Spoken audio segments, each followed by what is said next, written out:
Stephanie Williams, the Secretary General, Special Advisor on Libya. Welcome to Al-Arabiya. Thank you very much, Talal. It's great to be back on your program. It's great to have you. I must tell you right from the start, we are watching with amazement the level of activities and energy of your efforts on the domestic and world arena, whether it's the number of meetings or the amount of travel inside and outside Libya, talking to decision makers and civil societies. You also traveled Libya from east to west and from north to south, the latest being Sabha in the south last Wednesday. From talking to Libyans from all walks of life and with their civil society's representative, can you tell us and our viewers what the Libyan people really want?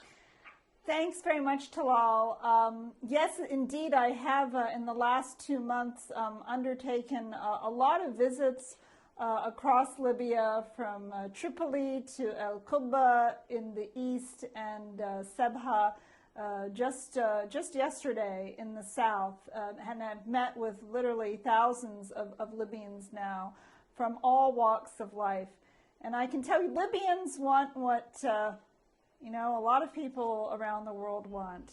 They want to be able to send their kids to school and safety and security. They want to be able to, meet each other across the country. They want to live in a country whose borders are secured. They want to guarantee, their children and their grandchildren, a prosperous and stable future. And the Libyans that I have spoken to also really want an end to this long period of transition that the country has witnessed since the upheaval in 2011. And I am really convinced that the way to achieve that stability is through the ballot box. When you meet Libyans in all parts of the country and they ask you who is responsible for the postponement of the elections, which was to be held on December the 24th, after 5 previous postponements going back to 2018, what do you say to them? So the decision to declare force majeure on the elections, on the presidential elections, let's be specific here, that decision was entirely a sovereign Libyan decision that was taken by the Libyan High National Elections Commission, which on December 22nd of last year, declared force majeure on that they could not go forward with the presidential elections as scheduled on the 24th of December due to what they identified as deficiencies in the legislative framework, as well as problems with conflicting court judgments related to some of the names that appeared on the candidate list. And so the Libyan High National Elections Commission on that day returned the matter to the House of Representatives, to the Libyan Parliament. The Libyan High National Elections Committee on 20th of January announced the formation of a committee to review applications of candidates for the presidential elections through the parliament. They published their conditions for the candidates, and it is expected to garnish 6 or 7 candidates. Each one of them must gain the support of 25 members of the House of Representatives. Now, the House of Representatives want to author a new roadmap instead of the United Nations roadmap, setting a new election date for both the presidential and the parliamentary election, a year or 18 months from now. What are your thoughts on the subject?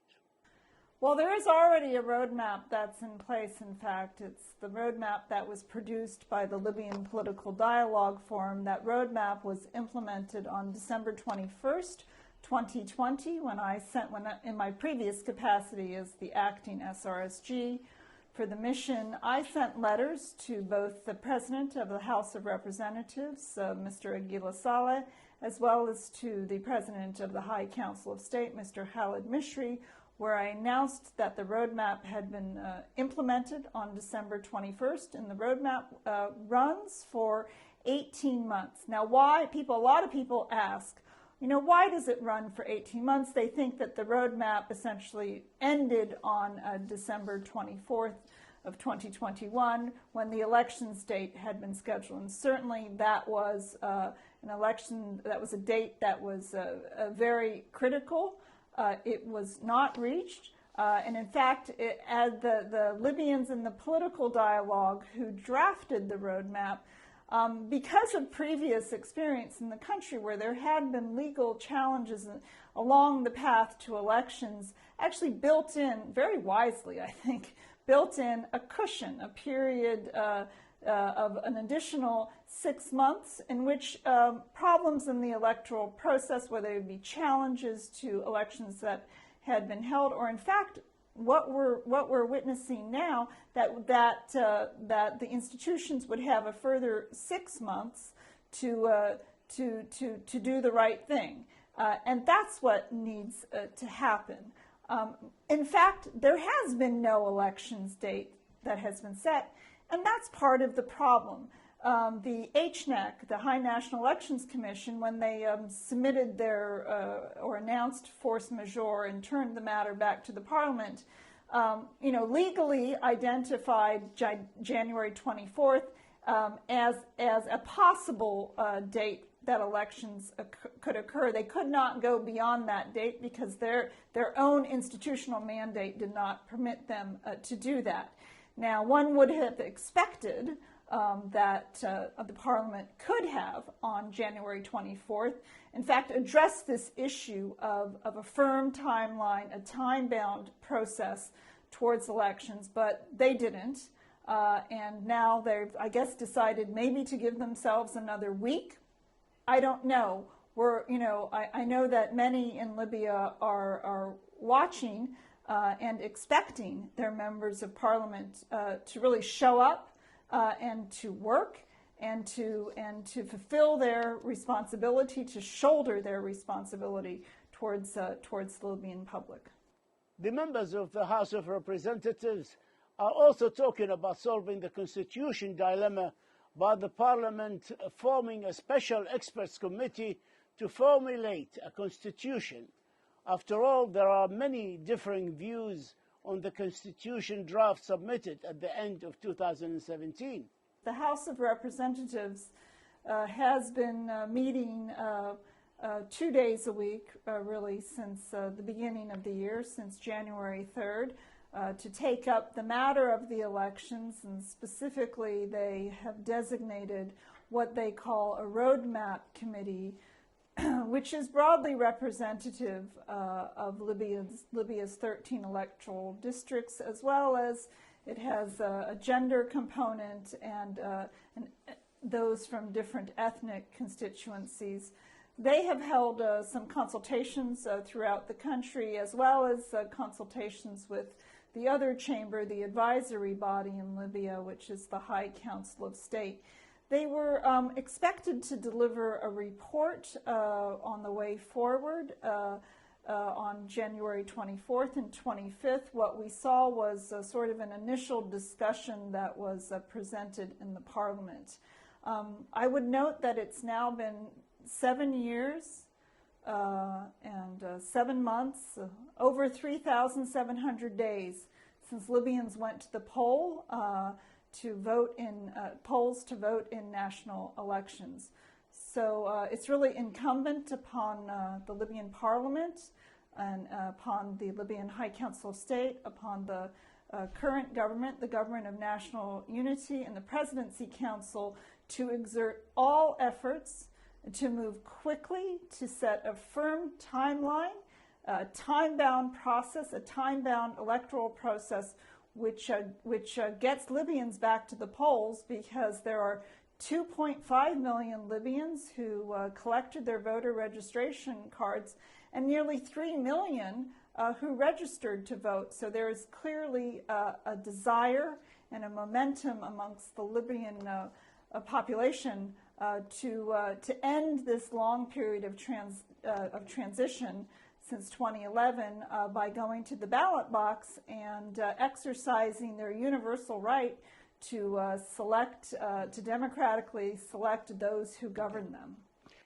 Now we understand the House of Representatives is holding sessions on Monday and Tuesday of next week to start taking names of candidates for a new leader and hence a new government in Libya. It's expected that the vote will be conducted by mid-February, so by the end of February we'll have a new leader's name and a new government. Do you believe that the interim Prime Minister Abdulhamid Dbeiba would surrender the reins of power to a House-selected new leader, or are we standing at the gates of a second bloody conflict? The bulk of my previous tenure in Libya was spent during a period of intense conflict when Tripoli had come under attack and there was severe polarization in the country. I think it's very important for us to now appreciate that since June 2020, and certainly more firmly since October 2020, when the Libyan parties to the Joint Military Commission signed the ceasefire agreement on October 23rd, the country has been at relative peace. And what has happened, I really think, through the great work of the Joint Military Commission, we have seen the opening of roads, the resumption of flights, Libyans coming together, able to travel back and forth. Tripoli is now, full of politicians from the east. The 5+5 and others are meeting in central Libya, in Sirte. It's very important that this calm is preserved. And why is that important? Because for the average Libyan who needs to go about her or his day, to not have the specter of conflict and people taking up arms is very important. And in fact, this period of calm has even witnessed those who bore arms against each other meeting. We saw a meeting in Benghazi last month between personalities who just a year and a half ago had taken up arms against each other. That's very important. It's a strong signal to the population that people do want to turn another page.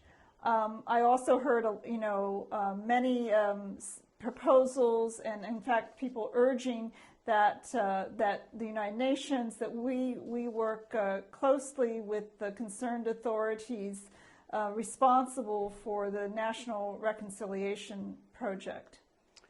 That said, certainly, yes, there is political tension in the country right now. No one can deny that.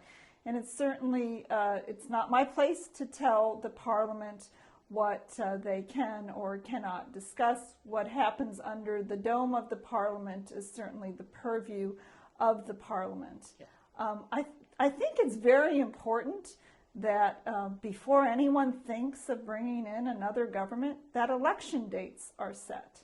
Otherwise, there's the risk that of entry into another uncertain prolonged period of transition, which would be either the fourth or the fifth period of transition in the country since 2011.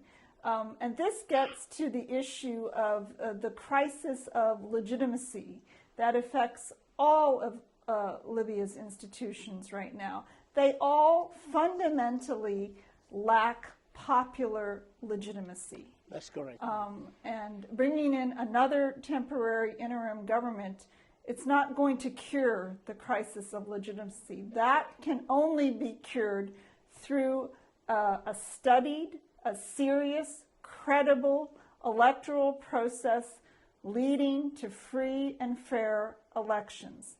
That is, in my mind, and I think I heard, I was in the South yesterday. I had a very good conversation with a large group of civil society leaders, certainly political figures, youth. I got the clear impression from my conversations, which have been echoed elsewhere in Libya, that it's time for these institutions to move on, and people don't want another prolonged interim process. Yep. They want a firm path to national elections. And that's, I believe, what the two assemblies should really be focusing on, and with some urgency, with a great deal of urgency, in fact. Notwithstanding the steps taken by the House of Representatives, Mr. Dbeiba and his supporters advocate that a referendum must be held on the Constitution before holding of any elections. If this insistence to be entertained, some argue it will take months and maybe as much as 2 years to hold the elections. Many Libyans do not agree that the elections should be delayed till after the approval of the Constitution. How do you view the solution to this problem? So look, in my consultations across the country, I also heard many different points of view on, what is needed to restart the engine on elections, to put the country back on the path towards elections. Certainly there are those who say that there should be a referendum on the draft constitution. This was the constitution that was approved, that was voted upon by the elected Constitutional Drafting Assembly. There are those who say that what is needed is a constitutional basis for elections, and I would just pause here to note that in fact that was what was envisioned in the Libyan Political Dialogue Forum roadmap, which clearly stated the need for a constitutional framework in order to produce the electoral laws.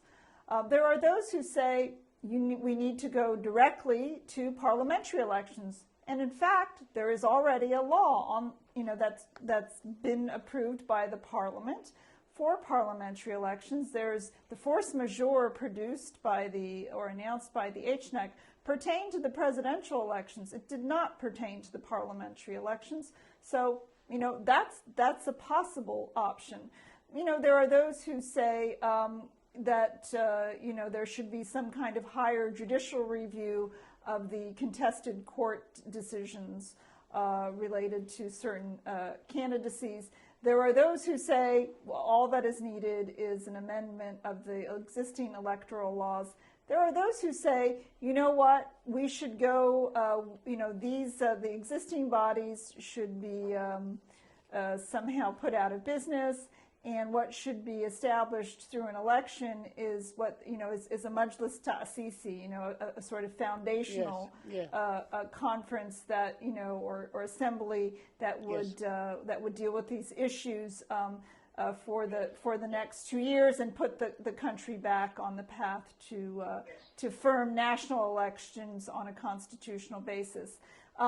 Again, I'm sure that what I heard is potentially what the roadmap committee heard, and it is incumbent upon them to tell the Libyan people to present a plan urgently, to the parliament on the way forward. Because in all of this, in all of these discussions, and all of the machinations and the conspiracies that are swirling, with the musical chairs game, everyone forgets the nearly 3 million Libyans who registered to vote. And, I think that's a huge pity, because they, in good faith, the Libyan voters in good faith, registered and went and collected their voter ID cards. And who is respecting, their will? As a senior advisor to the Secretary General in Libya, do you see the withdrawal of foreign forces and mercenaries as a prerequisite for holding the elections? Certainly, this was a sovereign request for the withdrawal of these forces from Libya. It was a sovereign request that was made by the Joint Military Commission. I would note that, that the ceasefire agreement that was drafted and then signed by the Joint Military Commission, much of it was, finalized in a day-and-a-half period in Geneva in October of 2020, in which the two sides of the Joint Military Commission sat by themselves, we were outside the room. Of course, we offered our assistance, any technical assistance, any mediation assistance, but they came to this agreement themselves, which really makes it lives up to both the letter and the spirit of a Libyan process. And so they were the ones who stipulated the need for forces to withdraw. So it's incumbent upon those who, dispatched those forces to also respect the will of the Joint Military Commission, in their capacity as representing the two sides of this conflict. Now, the Joint Military Commission has, since that time, developed a very thoughtful and well-studied plan. They have conducted some visits to concerned capitals. This is a plan that, there's a lot of detail here. It's the implementation needs to be done carefully and in close consultation with the concerned countries and capitals, particularly, I would say, for the neighboring states, to ensure that, when these forces depart Libya, they are not going to cause a major disruption in the neighboring country when they return, such as we saw last April, where mercenaries returned, and unfortunately, the president of the country was killed in an altercation with forces that had emanated from Libya. So that reinforces the need for a careful implementation. I do not believe that the full withdrawal of mercenaries is a prerequisite for elections. There are a lot of people now who are putting conditions upon the holding of elections, and I see this as whether it's the existing government, whether it's the institutions, the two elected institutions. I see this as all of a sort of insincere attempt to justify their own prolonged existence, to extend themselves in power. There have been elections held in Libya, both in 2012 and 2014, where there were also, mercenaries on the ground. Again, I repeat what I said, which is that this is a sovereign Libyan request and decision that should be respected by all of the parties who are involved in the appearance of these forces on Libyan soil. I would note that in the past 7 years, as I said, there haven't been national elections, which is a pity, since 2014. But there have been a series of municipal elections held throughout the country during periods of COVID and conflict. I think we need to sort of maybe look at this from a different perspective, and that is that elections are also important for preserving the peace. They are important in the whole process of national reconciliation, for the population to be able to themselves choose who governs them is, after all, in itself a peacemaking process. And so I think that we can all walk and chew gum at the same time. It's why we have put it's the whole principle of the Berlin process, is you have these tracks that operate alongside each other. They don't have to, operate, simultaneously. So that if you have, like, for instance, in October of 2020, who led the way? It was the military institutions that led the way. And they put the politicians on notice. And then the politicians said, aha, if the guys who bore arms against each other can sit across the table and sign a ceasefire agreement, surely we who have quarreled over, the seats at the table can also come to some kind of an agreement. And in fact, that's a little bit of what's happening today, I must tell you, is we have the chiefs of staff from the two sides. We have the chief of staff in Western Libya, General Haddad, has now twice met with his counterpart, General Nadori, in Sirte for serious meetings on really moving forward on military unification in Libya. These meetings have been incredibly well received in Libya. And the last meeting, they brought the different directorates, the chiefs of the directorates from both sides, whether it's, military police or the finance guys, so on and so forth. This is really important because they are serious. I met with General Haddad this morning. I hope to see General Nadori on a visit to the east that I will conduct next week. These guys are moving. They want to preserve the peace on the ground. They formed a joint force that is, protecting the coastal road that was opened. If they can do it, if they can act in good faith, then I think the politicians, once again, can put the interests of the country above their personal interests and do the needful. Elections in Libya have been delayed or postponed several times already. They were postponed on the 10th of December 2018 and also early 2019. They were postponed on the 24th of December 2021 and also the 24th of January of this year. How do you rate your chances of success of holding elections by the end of June of this year, taking into consideration all the latest developments? Look, this is not my success.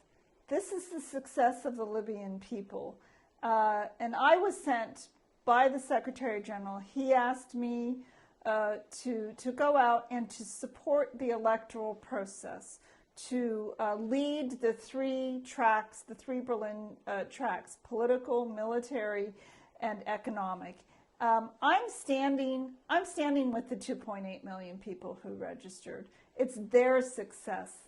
And so it has nothing to do with me personally. The United Nations, we are in Libya to support the Libyan people. Time is caught up with us. On Thursday, the 20th of January, the governor of Tripoli-based Central Bank of Libya, Al-Sadiq Al-Kabir, and his counterpart at the Eastern Branch, Ali Salim Al-Hibri, signed an agreement on four-stage plan for reunification, hoping the first stage could be done by July of this year. What can you tell us on this?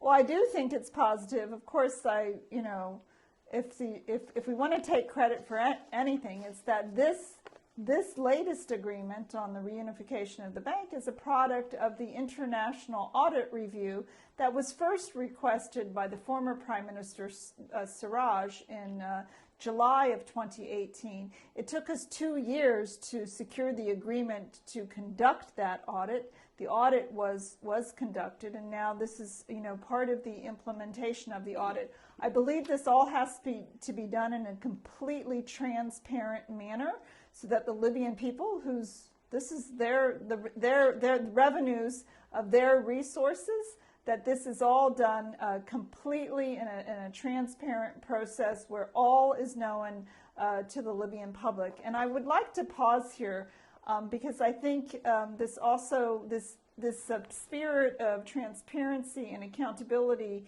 that is needed. And it's not just a spirit; it's really a requirement. It pertains to the current government. Look, when this government was decided upon by the Libyan Political Dialogue Forum in Geneva, there was a firm mandate in terms of their responsibilities. They were to form a small technocratic government. They were to not have an enormous appetite with regard to the budget. They were to have focused on the delivery, the much-needed delivery of services, particularly to Libya's many municipalities who are often starved of resources. They were to work on the deterioration in the electricity sector to get the lights back on, and they were to address the COVID crisis in the country. They need to get back to those principles. The government needs to, their wings need to be clipped in terms of the budget appetite. They need to really have a realistic program moving forward. And again, this is all moving towards elections. And this is something that we're also going to be engaging with them through the International Economic Working Group as we hold discussions on the upcoming budget for the country. Stephanie Williams, the Secretary General Special Advisor on Libya, we thank you for this interview, and we thank you for your tireless efforts on behalf of the Libyan people. We wish you the very best of luck. Thank you. Thank you to all. Thanks very much for this opportunity. Thank you.